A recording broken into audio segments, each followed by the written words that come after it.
World, an NES unofficial port of Super Mario World. I'm not making this up. I can't believe somebody actually managed to put the entirety of Super Mario World on an NES cartridge. 1995 copyright. Like, can you believe someone managed to do this? Yep. World 1 through 7.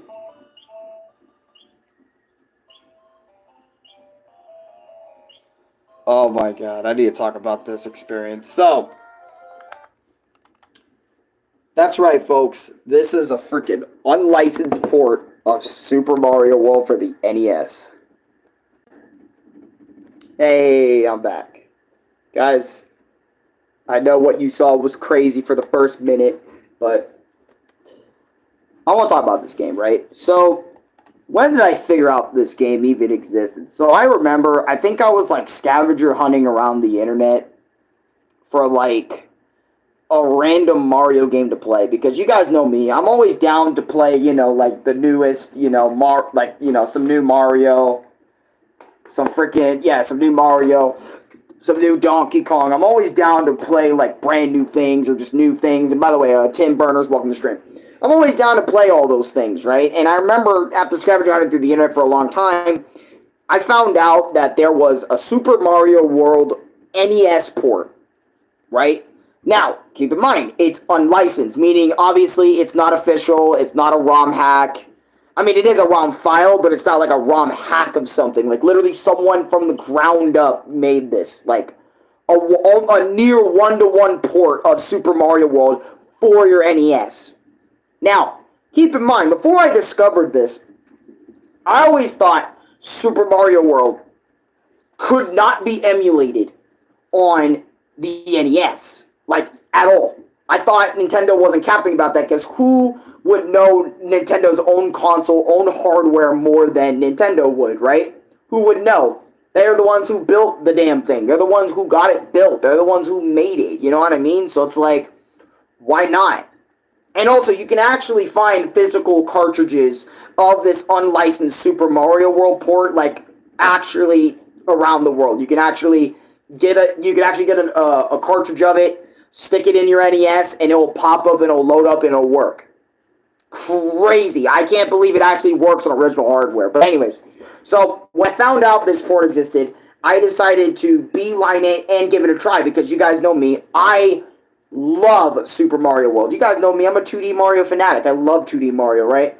Sure, I may not like have a lot of Let's Plays on it at this point. I have like Super Mario Brothers 3. I think I have all Super Mario Brothers 3. I have all of World, all of Super Mario Brothers 1 more than one time. Super Mario Brothers 2 USA, I did a full playthrough that recently, and I think I even did Lost Levels. So yeah, you guys know me. I love Super Mario. So seeing this Super Mario World demake / yeah, it's kind of like a demake, but also like an unlicensed, again, also an unlicensed port. So when I found out, I decided to beeline for it and give it a play, right?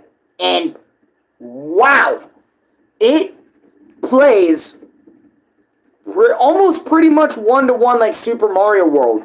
Now, obviously, when you look at this game and you see it, it's obviously going to be a downgrade in comparison. Welcome back, dog. Hey, Cyberpunk. Hey, glad to be welcome back, bro. Glad to be back. It kind of feels good making it like my experience after like playing so much fucking Donkey Kong using my hands.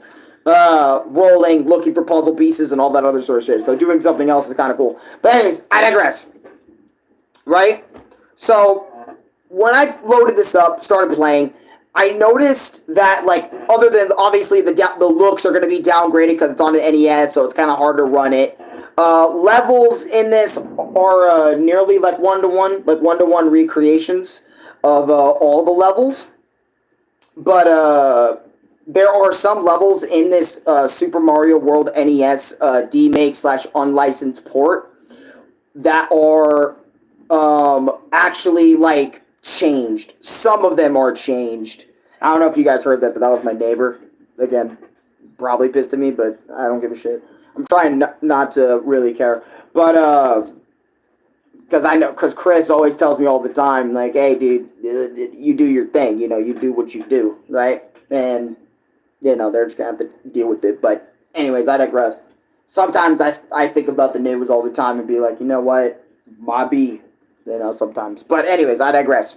That's why I kind of wish we had a home, but it's kind of hard for us to get a home, really, and have our own space. But, anyways, so levels in this, for the most part, are one-to-one recreations of the original Super Mario World for the Super Nintendo, which I remember being flabbergasted at the mere sight of 1-1, 1-2, 1-3. All the power-ups are here and accounted for, even Cape Feather Mario and all that other sort of stuff. I was sitting there like, wow, someone actually managed to do this nearly one-to-one. I say nearly one-to-one because obviously it's a demake, so they had to make some changes to the levels. There's some things you can't do. Like, for example, I think in some pipes you can't really enter through, or some of the level design had to be changed and kind of tweaked. But you get my point, so it can run smoothly on the NES. But, one thing I really disliked about the Super Mario World NES demake / unlicensed port, I actually really did not like how the controls felt. Usually, I am Almond. Welcome. What's up, bro? How you doing? Usually, I would not mind controls. Oh, actually, that's one of the biggest pet peeves I have. Right? Is if your game's control feels off to me, or feels wonky, or feels like pretty bad to control, you know, I'm gonna probably enjoy your game a little less. So you better make sure them controls are really fine-tuned to my liking. Otherwise, it's like,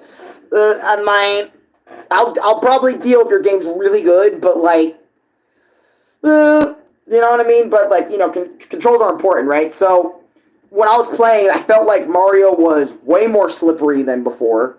I felt like when I jumped sometimes, it felt like I had control of my jump, but it also felt like I didn't have control of my jump. And the control and the movement, I know it's a demake / unlicensed sport, so of course the controls are not going to be as, you know, floaty as regular Super Mario World, which is what I'm used to. Because this is how I am with the game, right? Whenever I boot up a game, like, for example, Super Mario Brothers 3, okay, I know I'm not that floaty. I expect that in Super Mario Brothers 3, right? Right. So, when I'm playing Super Mario World, the demake, I'm expecting Mario to be floaty, but since I know it's a demake, not as floaty. And it feels like that at times, but then it doesn't feel like that at times, when I'm controlling Mario. So it is kind of weird a little bit, and I'm going to show you guys some gameplay a little bit, because I feel like I should show you guys a little bit more gameplay other than, like, the first minute. Let me, like, get some footage whipped up here, and I got you real quick. Let me show you like what the levels look like and stuff. And you guys are going to see what I mean in terms of, oh wow, this actually looks like a nice, beautiful level. So as you guys can see, like you got Mario right here. The music's obviously demade. Hold on, I unmute my TV. I have my TV muted. But as you can see, this is how it feels like. This is what it looks like. Yeah, you can already see some changes like with the bullet bills. They couldn't have giant bonsai bills in the games, so they had to throw fireballs in there. And you can see the music's kind of tweaked a little bit. All that other sort of stuff. Mario has to look more like his SMB3 counterpart. You can't spin jump. Oh, wait, never mind. You can, but you can't break shit with the spin jump, sadly. Because the NES can't handle, like, broken brick and all that other sort of stuff. But this is kind of a cool little novelty game. And I remember I told myself, hey, this is a cool game. I don't think I'm going to play it all the way through, though. Mainly because, like, if I'm playing Super Mario World, which Bucket's Queen? Hi, how you doing?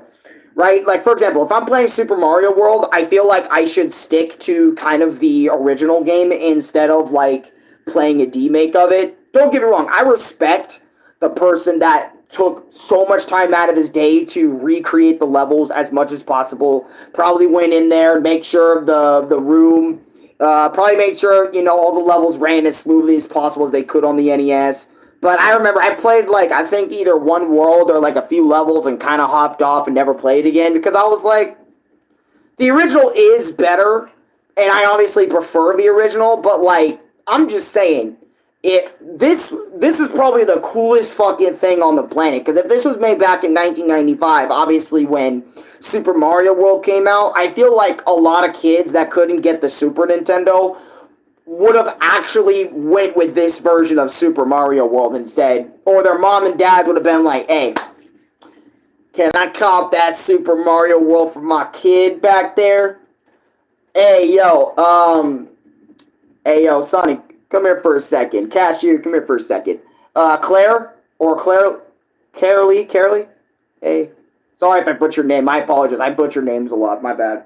But, Dad's gonna be like, hey, let me get that Super Mario World right there. Oh, you mean the official one? Nah. The one that's right next to it. Oh, why do you want this? Actually, I got a better skate. Hold on. I got you. Hold on.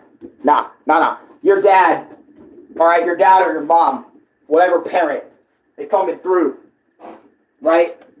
Damn, I can't find Super Mario World for my kid. Fuck. I'm failing in this fucking world. I gotta get that. I gotta get my kid Super Mario World. Some way, shape, or form. I gotta get them that shit. Right? And then guess what? As they're coming along, you see this shit. Alright, let me get my hoodie or my beanie or whatever. Hey, you over there. Yeah, what's up? You want Super Mario World? Yeah, I want Super Mario World for my kid. His birthday coming up, so I want to give him something nice for Christmas, or nice for his birthday. Shit, come on over. I got Super Mario World for the NES. You want it? Wait, did Nintendo say that was on the Super Nintendo? Shh. This is the exclusive version, okay, of Super Mario World. Alright? Exclusive version. This version right here, it's gonna blow your kid's socks off. He won't even notice the difference. He'll just think it's a Nintendo, the official Super Mario World. So, you wanna give it a play? If it beats buying a whole ass console for Super Mario World, fine, I'll play. How much is it? 15 to 16 to maybe $50. 50, I mean, that's better than like 200 fucking bucks for a Super, or 150 for a Super Nintendo.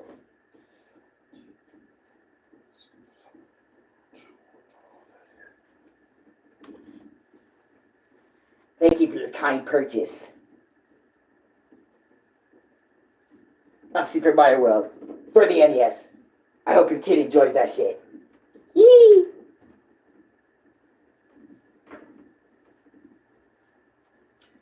Alright, I got my kid Super Mario World. Let's go give it to him.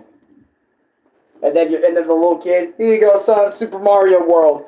Whoa, guys, look to my world from the NES. Let's play. And then all his kids go over there and they go play and they won't even realize. But you know what's kind of fucked up? Actually, I just thought about this, right? About Super Mario World for the D-Bake, right? Imagine your dad actually getting that version for you, and then you go over to your friend's house that has a Super Nintendo, and then it's like, your kid is going to run into a situation where it's like, dude, do you have a bootleg Super Mario World? Nah, it's not bootleg, it's good. But you just said it was for the NES. It's only on the Super Nintendo. Nah, you guys are going to have to come check it out. Alright, bet. And they see the gameplay and they're like, this is Super Mario World on the NES? Bro, your dad copped you out, man. Go get a Super Nintendo and go play the official version. Yuck. Sprites are much better. Music is way better. Graphics are way better. You know what I mean? I can just picture, like, kids getting in that scenario, bro. I would feel really bad if I got into that scenario. But then if you run into a kid that doesn't have a Super Nintendo just like you, I feel like this D-Make would actually be really cool for a kid that couldn't afford a Super Nintendo and they had to, like, kind of, say, hey, this D-Make / unlicensed port of Super Mario World, this would be fucking cool. That's why I'm like, this is kind of like a cool little technical little achievement. I like this shit. I like the the idea of Super Mario World being on the NES. I like it. I like the idea. Again, that's how I feel about Super Mario World for the NES. I feel like it's good, but like I don't know. The original is obviously like way better, and I would suggest anyone to go play that. But if you really, really can't get like in today's world, you can't really get like the original Super Mario World. I can't tell you where to find it or how to get it, but like all I can say is if you really enjoy Super Mario World and you want a demake version of it, play this version. It's not bad. It's not the worst game ever made. Again, you pretty much are getting like a similar experience to Super Mario World, like the original, just without the better graphics, without the better music in the background. You know, you get more 8-bit crunch. You know, you get the little Mario looking like Mario SMP3. Anyways, I know I'm repeating myself, but you get my point, guys. Super Mario World's great, right? So of course its demake's gonna be great. Anyways, guys, like, comment, subscribe, favorite, share the video with your friends. Thank you for the 2 likes. God bless you all. I'll see you guys next time on this fucking thing that I do. And yes, I will be posting shorts today. And I kind of want to talk about one more game, but you know, we'll get there. Okay, I want to talk about a little bit of a Donkey Kong. You know, I want to talk about Donkey Kong Land 3, so we're gonna get on that as soon as I make a thumbnail. Probably take more of a drink. Probably eat some. Anyways, I digress. I'll see you guys in a bit.